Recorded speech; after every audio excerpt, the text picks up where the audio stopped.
Now, I've owned my M5 for the last 2 years, and I wanted to go through the top 10 things that I absolutely love about this car. So without further ado, let's go into some of them. Number one has to be the looks. If I'm being completely honest, this car, even in stock form, with the way it looks, it still looks so aggressive. I think the bonnet lines, the arches, everything about this car, it's a really, really good looking car. And as a saloon, as a family car, it grabs so much attention. I love it.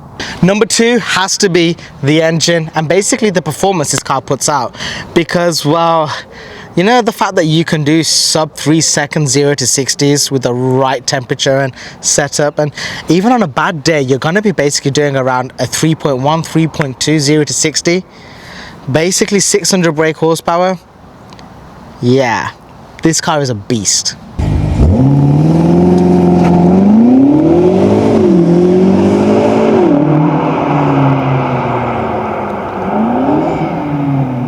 The third thing that I love about this car is the handling. Now, I've come to the front wheels because, well, this is the part where it makes a massive difference. The front tires are 275 35/20s, and after I changed to some Pilot Sport 4S but with the stars, this car handles like it's on rails. It handles way better than it did with just a normal PS4S's. Absolute machine, and I don't think many cars out there will be able to grip and go around corners as quick as this car can. Being a longer wheelbase and being such a wider car for the local roads, for B roads and stuff like that, it's an absolute weapon. The fourth thing that I absolutely love about this car is this seating position. It hugs you in perfectly. You're perfectly supported on the bottom, you're perfectly supported at the top, and the amount of adjustments you can do with this seat, it means that you are always in the optimal seating position. And because everything is so easy to use down here, you can comfortably adjust the car as you're driving around and you wouldn't notice a thing. I've done long trips in this car, up to Scotland from Birmingham all the way down to Cornwall. I've never ever gone out of this car and felt sore. It's been such a great car for long distance commutes. But basically that's what it's made for, right? Along with that, I will have to say that the assist that this car comes with, that I found this car optioned with, have been priceless. The active cruise control with the lane assist, oh my god, on those long distance drives, I cannot believe how good it made the car feel. It basically meant that you could leave the car in cruise control, and as long as there's another car in front of you, or even if there isn't, it will stay within its lanes. You just keep concentrating, just keep a little bit of pressure on the steering wheel, and the car will basically do all of the hard work for you. That's not something that was at all an option on the F10 M5 or any of the older ones.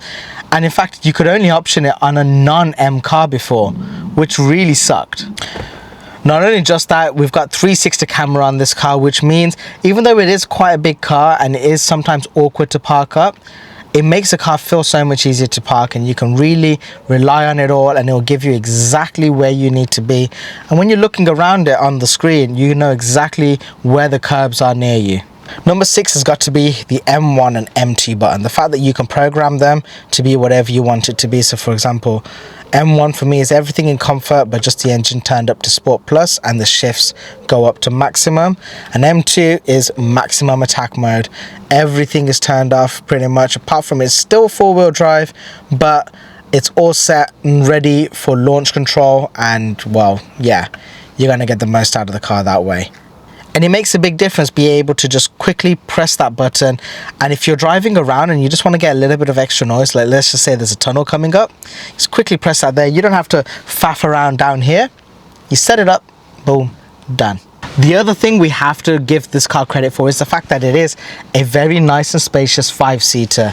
We've got more than enough space to sit 3 people across the back. Even if you're quite a big person, I feel like you could fit 2 big people and 1 smaller person in the back, and it wouldn't be too bad. But yeah, the fact that it's a 5-seater with 600 brake horsepower, even with 5 people in this car, I've been able to achieve 0 to 60 in about 3.5 seconds. So very capable.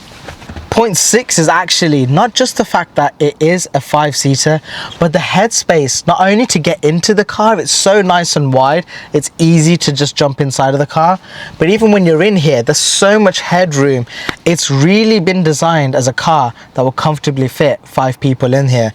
And even when I had my daughter's car seat in here, there was enough space to leave the child changing bag, and with all the other stuff, my wife was really able to enjoy whenever we had to use this car being sat inside of it, and it was more than enough space for her to do whatever she needed to do to look after our daughter. The other thing that I wanted to add on here is the fact that it's got a carbon roof. That is so cool. That is such a race car thing to have, and I feel like it just really adds to the fact that this car is something proper special. And the 10th thing that I love about this car is, considering it is 600 brake horsepower, it's a big, nearly 2-ton car, and you've got a massive 4.4 litre V8. I've been able to average around 22 miles per gallon locally, and on the motorway get an average of close to, I think it was 38 miles per gallon I've seen on the best run. Absolutely unbelievable. And in fact, I did do a miles per gallon challenge, so make sure you check out that video, because I'll be able to prove how good this car is on fuel. With all that said, those are my top 10 things, but I got a couple of bonus ones from my wife, so let me add those in here as well. Firstly, she said the color combo. The fact that it's black with the Silverstone white interior, it really stands out whilst also being subtle. You wouldn't straight away notice this car, but as soon as you notice it, it really stands out to you. And the fact that on the interior, you have the M5 logo that nicely glows up at night, it looks and feels super nice. And the final one from her, which I never really thought about, is you see where this groove is here? She said that that makes it absolutely perfect to have your hair in a bun. She does wear a hijab, but even if you're not wearing a hijab and you've just got your hair in a bun, my wife was saying it's so nice and comfortable to have that space there, and if you lift it up slightly more, you get more space, and it's just a perfect curvature there to just leave your hair in a bun and still have the top of your head rested against the headrest. I never thought about that, but that is pretty awesome. So when she was passenger princess with me, she was loving life. The other bonus point is the fact that the rear seats fold down and you get a huge boot space to do whatever you need to do. Trip to IKEA? Perfect. So everyone, that is basically the 10 things plus a few bonus points of why I love this M5. But not everything is as rosy as you might think, because I've also got 10 things that I don't like about this car. So check out that video, make sure to subscribe, and I'll see you all in the other video. Peace out, bye.